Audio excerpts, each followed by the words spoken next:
আসসালামু আলাইকুম। চলে আসছি নতুন একটা রেসিপিতে। কিন্তু কি করব বুঝতে পারতেছি না। আমার একজন গুটানাটার আ লোক ছিল। সে দেখেন না আস্তে, আস্তে করে ঘুটে দিচ্ছিল আমায়। আমি ১ম পেঁয়াজ কুচি আর পেঁয়াজগুলো বেটে নিয়েছি আর গরম মসলা দিয়ে তেজপাতা দিয়ে আমি পেঁয়াজ বাটাটাকে একটু লাল, লাল করে ভাজি করে নিয়েছি। নিয়ে এখানে আমি সব রকমের মসলা দিয়ে দিয়েছি। কিভাবে দেখাবো? সে ঘুটে দিয়েছে। এরপর আমি কোনতাটা নিয়ে নিয়েছি। আমি আদা রসুন বাটা দিয়েছি, শুকনো মরিচ বাটা, জিরা বাটা দিয়ে এই পর্যায়ে এসে আমি লবণ আর হলুদটা দিয়ে দিলাম। দিয়ে আমি মসলাটাকে খুব ভালোভাবে কষিয়ে নেব। আমি টমেটো বাটাও দিয়েছি। আপনারা দেখেছেন মাঝারি সাইজের ২ টো টমেটো আমি ব্লেন্ডারে পেস্ট করে নিয়ে দিয়ে দিয়েছি।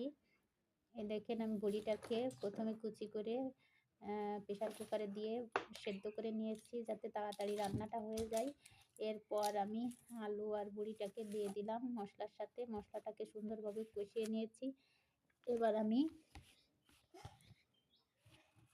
১০ থেকে ১৫ মিনিটের জন্য খুব ভালোভাবে কষিয়ে নেব। বারবার একটু, একটু পানি দিয়ে কষিয়ে নিয়েছি যাতে করে কষানোটা খুব ভালো হয়, কোনো রকম গন্ধ না থাকে। কালারটা কত সুন্দর হয়েছে। এটা আমার নতুন চ্যানেল, ভালো লাগলে অবশ্যই লাইক, কমেন্ট, শেয়ার করবেন এবং পাশে থাকবেন। দেখুন পানিটা, যতটুকু পানি দিয়েছিলাম অনেকটাই কমে গেছে।